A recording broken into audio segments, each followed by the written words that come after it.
TV. Hi, Gugu. So great to meet you. Nice to meet you too. Hey, all set?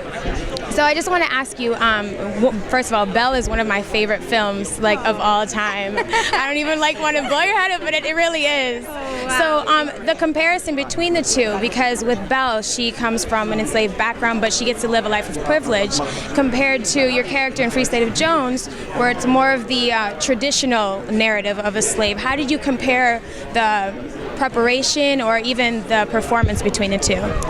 Yeah, I mean, entirely different, really. I think for me, Belle takes place in England almost 100 years prior to this film. That was in the 1780s, and we're now in 1865 in America. So it's a very different aspect, I guess, of the slave industry, if you like, and I think Belle, was a woman of privilege who didn't really know anything. She was living in privileged ignorance, if you like, of her sort of slave heritage, and so for me, the thing I found about Rachel that was really interesting was that she seemed to have this thirst for knowledge. It wasn't just a traditional slave narrative, as it were, because she was really trying to better herself. No one in the film really simply accepts their enslavement, and I think I found that inspiring, that she was living this double life between the plantation and the swamps, that she was, even though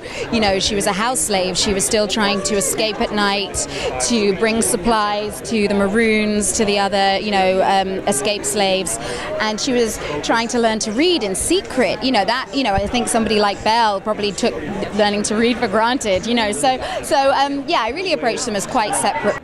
And the narrative of Free State of Jones, and even we have films or shows such as Underground and Roots, how important do you think those narratives are today in 2016? Well, I think it's really important, to acknowledge our history, and I think especially, areas like this of after the Civil War and Reconstruction, there's not been that many films about the Reconstruction era. I certainly didn't know that there was somewhat of a re-enslavement of, after slavery was abolished. It wasn't just cut and dried, and I think that sort of struggle for freedom being an ongoing process is something that's very relevant to today. I think we can't take our freedom for granted, whatever age we live in.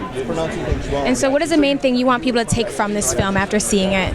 Well, I hope that people will be inspired by it. I think Gary's done a beautiful job in creating a very authentic world historically, and it's action-packed, but it's also got very courageous characters, and I hope people will find out about an area of history that they didn't know about before, and be entertained and inspired in the process. Awesome. Thank you so much for talking with us. Thank you. Lovely to meet you. They're great to